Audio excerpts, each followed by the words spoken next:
Break के बाद आपका स्वागत है। अब बात उस खबर की जिस खबर ने इस पूरे देश को स्तब्ध कर दिया। लोग सोचने को मजबूर हो गए कि उपराष्ट्रपति सुबह आते हैं, मीटिंग्स में रहते हैं, बकायदा हाउस चलाते हैं, जिंदा दिल आदमी है, और ऐसा शाम को क्या हो जाता है कि वो इस्तीफा दे देते हैं, और इस्तीफा भी सीधे राष्ट्रपति को भेजते हैं, और उसके बाद कोई बातचीत नहीं। पहले दिन आते हैं, काम करते हैं, चले जाते हैं। हालांकि उनके कई अपॉइंटमेंट्स, कई मीटिंग एज वाइस प्रेसिडेंट आने वाले दिनों में थी। ये सूत्र बताते हैं, आगे आपको बताते हैं पूरी कहानी क्या। जी हाँ, इस्तीफे का ऐलान कर हर किसी को हैरान कर दिया। धनखड़ ने हालांकि इस चौंकाने वाले फैसले की वजह अपना खराब स्वास्थ्य बताया, लेकिन क्या बात इतनी भर है? मॉनसून सत्र के पहले दिन की कार्रवाई सुबह 11 बजे शुरू हुई तो सभापति धनखड़ सदन में आए। अपनी चिर परिचित मुस्कुराहट के साथ रात 9:25 पर उपराष्ट्रपति के ऑफिस की तरफ से सोशल मीडिया प्लेटफॉर्म एक्स पर उनके इस्तीफे की खबर दी गई। आखिर इस 10 घंटे में ऐसा क्या हुआ, जानिए पूरा टाइमलाइन। सुबह 11:16 पर वो हाउस में थे। जगदीप धनखड़ ने राज्यसभा में नेता विपक्ष मल्लिकार्जुन खड़गे को उनके जन्मदिन पर शुभकामनाएं भी दी। राज्यसभा के दिवंगत सांसदों को सदन में श्रद्धांजलि दी। पहलगांव हमले की निंदा के साथ मारे गए लोगों को भी श्रद्धांजलि दी गई। दोपहर 12:30 बजे उपराष्ट्रपति ने राज्यसभा के 5 नए मनोनीत सांसदों को उच्च सदन की सदस्यता की शपथ भी दिलाई।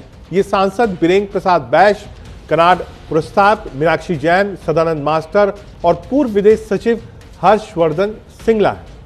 दोपहर 2 बजे उपराष्ट्रपति जगदीप धनखड़ ने जस्टिस यशवंत वर्मा के खिलाफ महाअभियोग प्रस्ताव से संबंधित विपक्षी सांसदों के नोटिस को स्वीकार कर लिया।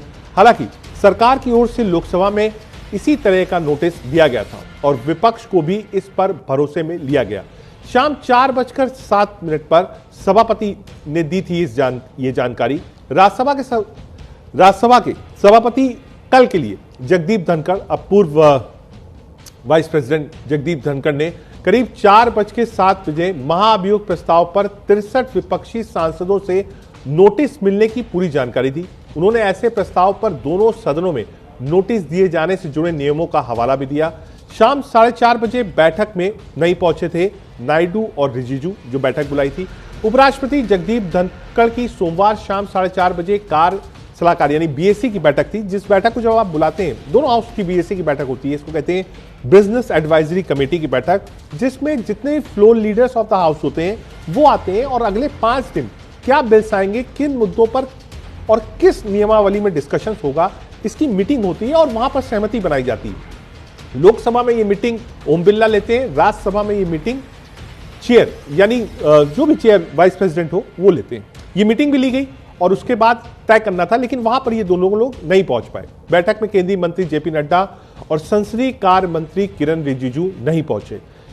शाम 5 बजे विपक्षी सांसद धनखड़ से मिले। सोमवार शाम करीब 5 बजे कांग्रेस सांसद जयराम रमेश, प्रमोद तिवारी, अखिलेश प्रसाद सिंह धनखड़ से मिले।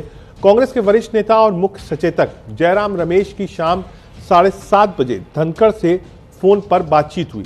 रात 9:05 पर धनखड़ का इस्तीफा आया। जगदीप धनखड़ ने उपराष्ट्रपति पद से इस्तीफा दे दिया। उपराष्ट्रपति कार्यकाल की ओर से कुछ देर बाद ट्वीट भी आया जिसमें त्यागपत्र का पूरा ब्यौरा था। सुबह 10:30 बजे जगदीप धनखड़ के परिवार की ओर से जानकारी सामने आई कि वो आज राज्यसभा नहीं जाएंगे। इसमें पुष्टि की गई कि स्वास्थ्य कारणों से उन्होंने इस्तीफा दे दिया। यह भी कहा गया कि फेयरवेल विदाई समारोह जैसा कुछ नहीं होगा। सुबह 10:15 बजे संसद में वरिष्ठ केंद्रीय मंत्रियों की बैठक हुई। जगदीप धनखड़ के त्यागपत्र और ऑपरेशन सिंदूर पर चर्चा पर सहमति के बीच यह महत्वपूर्ण बैठक हुई। दोपहर 12:07 पर राष्ट्रपति द्रौपदी मुर्मू ने उपराष्ट्रपति पद से जगदीप धनखड़ का इस्तीफा स्वीकार कर लिया। लगभग 12:20 पर जगदीप धनखड़ के त्यागपत्र पर प्रधानमंत्री नरेंद्र मोदी का ट्वीट आया। उन्होंने कहा, जगदीप धनखड़ को भारत के उपराष्ट्रपति समेत कई भूमिकाओं में देश की सेवा करने का मौका मिला।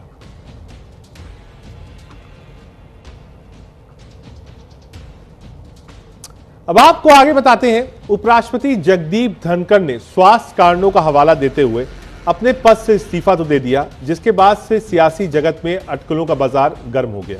उन्होंने राष्ट्रपति द्रौपदी मुर्मू को संबोधित अपने त्यागपत्र में लिखा, मैं स्वास्थ्य सेवा को प्राथमिकता देने के लिए तत्काल प्रभाव से पद को छोड़ रहा हूं। मैं संविधान के अनुच्छेद 67A के अनुसार तत्काल प्रभाव से भारत के उपराष्ट्रपति पद से इस्तीफा देता हूं। बता दें कि जगदीप धनखड़ की मार्च में दिल्ली के एम्स में एंजियोप्लास्टी हुई थी और वो कुछ दिनों के लिए अस्पताल में भर्ती थे। उपराष्ट्रपति के इस्तीफे के बाद अब कई तरह के सवाल उठने लगे। अब आगे क्या होने वाला है, आपको कुछ पॉइंट्स में समझाते हैं। उपराष्ट्रपति जगदीप धनखड़ के इस्तीफे के बाद केंद्र सरकार ने अभी इस पद के लिए किसी दूसरे नेता के नाम की घोषणा नहीं की है। संविधान में स्पष्ट नहीं किया गया है कि पद रिक्त होने की स्थिति में उपराष्ट्रपति के संपूर्ण कर्तव्यों का निर्वहन कौन करेगा। हालांकि डिप्टी चेयर यानी हरिवंश बाबू को ये जिम्मेदारी मिली है और आज उन्होंने राष्ट्रपति से मुलाकात भी करी है। जब तक किसी नए नाम की घोषणा नहीं होती है तो ये काम उपसभापति यानी भारत के राष्ट्रपति द्वारा अधिकृत किसी अन्य राज्यसभा सदस्य द्वारा किया जा सकता है। संविधान के अनुच्छेद 66 के अनुसार उपराष्ट्रपति का चुनाव संसद के दोनों सदनों के सदस्यों वाले निर्वाचन मंडल द्वारा अनुपातिक प्रतिनिधि प्रणाली के माध्यम से एकल संकीर्ण मत द्वारा किया जाता है। भारतीय जनता पार्टी के नेतृत्व वाला राष्ट्रीय जनतांत्रिक गठबंधन यानी कि एनडीए, जिसके पास लोकसभा और राज्यसभा दोनों में बहुमत है, ऐसे में पार्टी किसी दमदार चेहरे को भी मौका देगी। वहीं जिन नामों पर विचार किया जा रहा है उनमें जनता दल यूनाइटेड के सांसद, राज्यसभा के उपसभापति हरिवंश का नाम भी शामिल है, जो 2020 से इस पद पर हैं और सरकार का विश्वास पात्र माने जाते हैं। उपराष्ट्रपति के उम्मीदवार होने के लिए भारत का नागरिक होना चाहिए और इसकी उम्र में लगभग 35 साल होनी चाहिए। कुछ राजनीतिक प्रतिक्रिया आपको सुनाते हैं। हमारे जगदीप धनखड़ जी एक बहुत ही सीरियस और बहुत गंभीर और बहुत ही सिस्टमेटिक स्टडीड हो मतलब हमारे उपराष्ट्रपति थे और उनका योगदान अपने देश के लिए बहुत बड़ा रहा है। हमारे हाउस में भी मतलब उनका काम बहुत ही सिस्टमेटिक था और सत्ताधारी पक्ष हो या अपोजिशन पक्ष हो सबकी बातें सुनते थे, लेकिन उनकी तबीयत कुछ दिनों से ठीक नहीं चल रही थी तो शायद उन्होंने अपना इस्तीफा दिया है। एक बहुत ही अच्छे आचरण के नाते हम उनका रिस्पेक्ट करते थे, तो एक उनका इतिहास में जब इतिहास लिखा जाएगा राज्यसभा का तब उनका नाम बहुत ऊंचे स्तर पर आएगा। मैं क्या कहूं, स्वास्थ्य कारणों से उन्होंने दिया है। मुझे इस सरकार की कुछ चीजें जो बेहद परेशान करती हैं और मैं अकेला नहीं हूं। ओपेसिटी इनका हॉलमार्क हो गया है, गैर पारदर्शिता। कोई निर्णय क्यों होता है, क्यों कोई व्यक्ति बीच अपने कार्यकाल में इस्तीफा दे देते हैं, ये पूरी सरकार पर प्रश्न है और मुझे पता नहीं अभी तक माननीय प्रधानमंत्री जी ने इस पर कोई अपनी प्रतिक्रिया दी है कि नहीं, ये भी चिंता का विषय है। विपक्ष इस मुद्दे को एक बड़ा मुद्दा बनाना चाहता है और कई सवाल खड़े कर रहा है।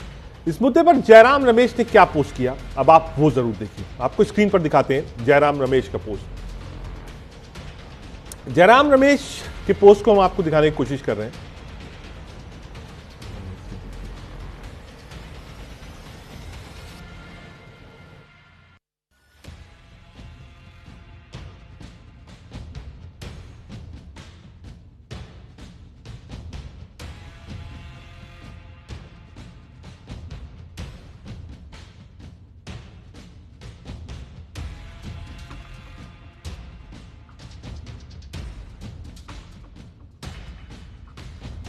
इतना आसान मत समझिए, दरवाजे के पीछे भी कुछ और है। और सूत्र ये बताते हैं, कल ही जयराम रमेश खड़गे की बर्थडे में बैठे हुए थे। एक छोटी सी गेट टुगेदर पार्टी थी, वहां पर जयराम रमेश ने साफ तौर पर कहा था कि सब कुछ ठीक नहीं है सरकार और जगदीप धनखड़ के बीच में। यह वक्त था लगभग 6:30 से 6:45 बजे का, लगभग 2.5 से 3 घंटा पहले, जब जगदीप धनखड़ ने अपना इस्तीफा सार्वजनिक किया था। यानी जयराम रमेश क्लेम कर रहे हैं कि उनको शायद पहले से भी इस बात को पता था कि सब कुछ ठीक नहीं है। और जो बात जयराम रमेश ने 3.5 घंटा पहले कही कि all is not well between BJP and Jagdeep Dhankhar, वो हमको लगभग 9:30 बजे देखने को मिला।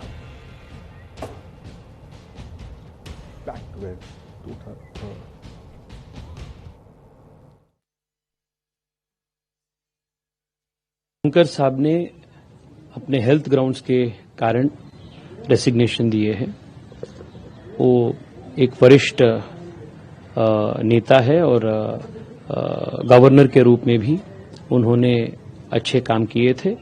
I wish Dhankar Saab the very best of health and wish him a long life.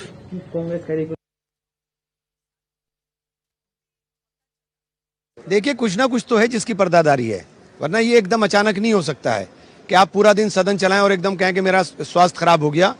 ऊपर वाला उनको, ईश्वर उनको, अल्लाह उनको अच्छी सेहत दे, यही उम्मीद है।